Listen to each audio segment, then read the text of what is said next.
Assalamualaikum warahmatullahi wabarakatuh. Di sini saya akan menjelaskan materi singkat tentang jenis dan pengelolaan data GIS. Data GIS, jenis data GIS. Data spasial. Data spasial adalah data yang memiliki informasi tentang koordinat. Contohnya 1 peta, 2 citra, 3 data koordinat. Sedangkan data non-spasial adalah data yang memiliki informasi lanjutan mengenai data spasial. Contohnya adalah informasi tentang nama gedung, alamat, dan nomor induk gudang. Data spasial. Data spasial merupakan data yang mempunyai informasi tentang posisi objek di muka bumi yang dipresentasikan dengan nilai koordinat. 1. Data raster. Model data raster adalah model data spasial yang mempunyai struktur data yang tersusun dalam bentuk matriks atau piksel dan membentuk grid. Data vektor. Model data vektor adalah data yang menyajikan informasi posisi poin, garis, dan poligon yang disimpan dalam bentuk koordinat X dan Y. Representasi titik, garis, area dari model data raster dan vektor.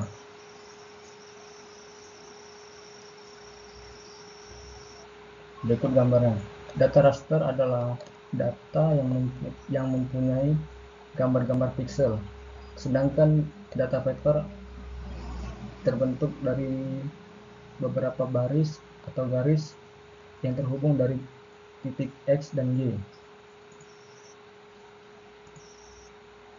Model data raster. Tingkat keakurasian model ini sangat tergantung pada ukuran piksel atau biasa disebut dengan resolusi. Karakteristik data raster. Karakteristik utama data raster adalah bahwa dalam setiap sel atau piksel mempunyai nilai. Contoh raster DEM. Pikselnya memiliki nilai ketinggian. Lokasi dalam setiap sel atau piksel didefinisikan dalam bentuk baris dan kolom, di mana di dalamnya terdapat informasi mengenai posisi.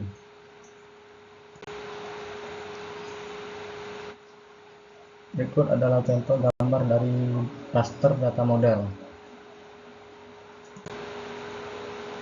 Selanjutnya ada vektor data model. Vektor data model terbentuk dari garis yang terhubung dari titik X dan Y, seperti X1 dan Y1, X2 dan Y2. Penyimpanan data vektor. Data vektor yang sebenarnya adalah berupa titik. Garis dibangun oleh dua titik yang memiliki koordinat berbeda, sedangkan poligon dibentuk dari lebih dari dua titik koordinat. Penyimpanan data raster. 1.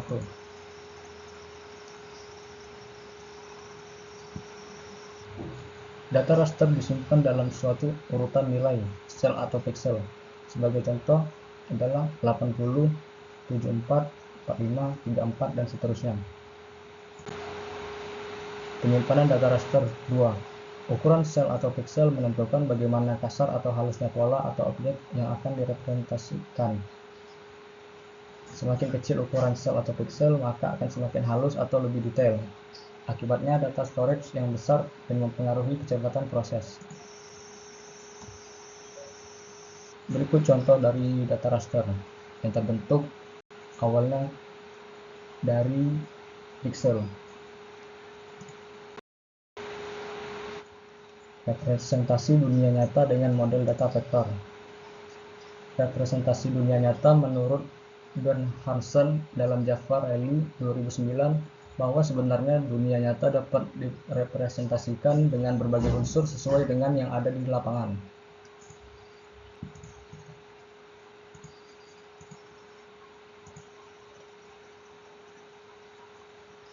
Berikut contoh gambarnya. Selanjutnya, sistem koordinat model data vektor dan raster. 1. Apabila di dalam data raster memiliki suatu sistem koordinat, misalkan koordinat kartesian, maka setiap baris merupakan paralel dengan sumbu X atau X-aksis dan kolom paralel dengan sumbu Y atau Y-aksis.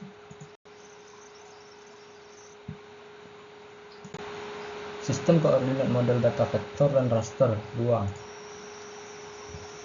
Demikian pula apabila sel atau piksel yang memuat sistem koordinat UTM atau universal transverse mercator, dan sel atau pixel memiliki ukuran 100, maka lokasi sel atau pixel tersebut pada 300, 500 is, dan 5000 dan 5, 900, 600 north.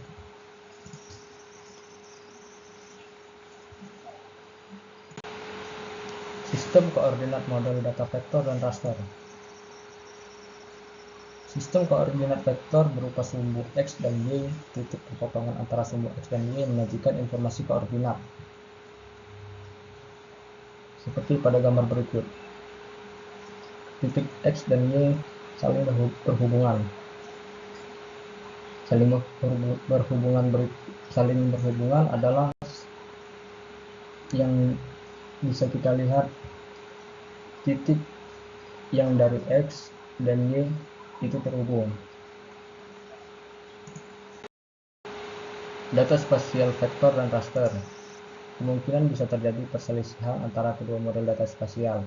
Hal ini dipertegas oleh Charles tahun 1997 melalui simulasi terjadinya perpecahan antara dua buah pandangan, di mana masing-masing pandangan mencari jalannya sendiri.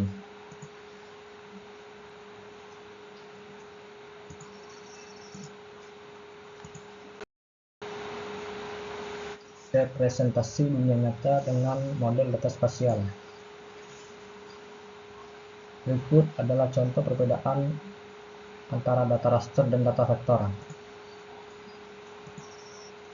Menurut Prahasta tahun 2009 menegaskan bahwa kebutuhan manusia bisa berbeda-beda satu sama lainnya, bervariasi, dan bahkan berubah dari waktu ke waktu, sehingga tidak ada satupun model data yang benar-benar dapat memenuhi semua kebutuhan representasi dan analisis data spasial secara sempurna.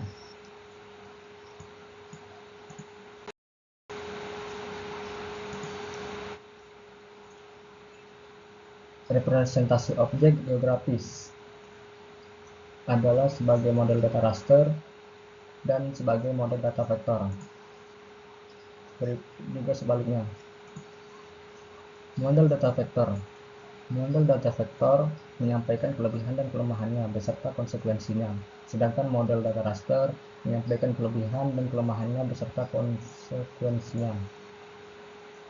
Dari kedua pernyataan tersebut dapat disimpulkan bahwa dipadukan atau dikombinasikan dan rekomendasi bagi pengguna serta bisa merepresentasikan objek geografis.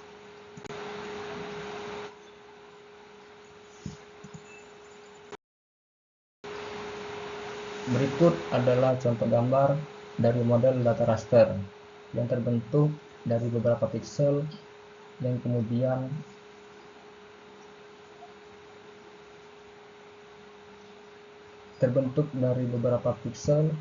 dan kemudian menjadi sebuah gambar.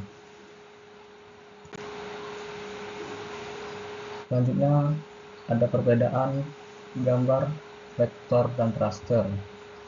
Untuk gambar yang di atas merupakan contoh gambar raster, dan yang di bawah adalah gambar dengan vektor. Selanjutnya ada juga gambar tentang contoh raster dan vektor. Kelebihan model data vektor. 1. Data berbasis vektor memerlukan tempat penyimpanan lebih sedikit di komputer. 2. Hubungan topologi dapat dilakukan dengan mudah. 3. Mempunyai resolusi spasial yang tinggi. 4. Representasi grafis data spasial dari model vektor sangat mirip dengan peta garis buatan tangan manusia. 5. Model data vektor memiliki batas yang akurat, tegas, dan jelas. 6. Transformasi koordinat dan proyeksi pada data model vektor tidak sulit dilakukan. Berikut adalah kelemahan model data vektor. 1. Data berbasis vektor memiliki struktur data yang kompleks. 2. Data berbasis vektor tidak mudah dimanipulasi. 3. Pengguna tidak mudah berkreasi untuk membuat program sendiri untuk memenuhi kebutuhan aplikasinya. 4. Proses untuk mendapatkan data vektor harus melalui tahapan yang disebut proses digitasi. 5. Dalam memproses dan mengelola data vektor diperlukan perangkat lunak dan perangkat keras yang mahal. 6. Proses overlay beberapa layar data vektor secara simultan. Kelebihan model data raster. 1. Memiliki struktur data yang sederhana. 2. Mudah dimanipulasi dengan menggunakan fungsi-fungsi matematis sederhana atau karena strukturnya sederhana seperti matriks bilangan biasa. 3. Proses generalisasi mudah. 4. Gambaran permukaan bumi dalam bentuk citra raster yang didapat dari radar atau satelit penginderaan jauh selalu lebih aktual daripada bentuk vektornya. 5. Prosedur untuk memperoleh data dalam bentuk raster atau citra lebih mudah, sederhana, dan murah. Harga sistem perangkat lunak aplikasinya cenderung lebih mahal. Kekurangan model data raster. 1. Data raster memerlukan ruang atau tempat penyimpanan yang besar di komputer. 2. Sangat sulit untuk merepresentasikan hubungan topologi. 3. Tampilan untuk representasi dan akurasi posisinya sangat bergantung pada ukuran pikselnya atau resolusi spasial. 4. Sering mengalami kesalahan dalam menggambarkan bentuk dan garis-garis batas suatu objek, atau karena itu jarang digunakan untuk penentuan batas-batas administrasi dan tanah milik. 5. Metode untuk mendapatkan format data vektor melalui proses yang lama, cukup melelahkan, baik proses digitasi pada instrumen-instrumen fotogrametri digital, serta on-screen digitizing langsung di layar monitor komputer, maupun proses digitasi di meja digitizer dan relatif mahal. 6. Transformasi koordinat dari proyeksi lebih sulit dilakukan. Sekian materi dari saya. Apabila ada kesalahan, saya mohon maaf. Assalamualaikum warahmatullahi wabarakatuh.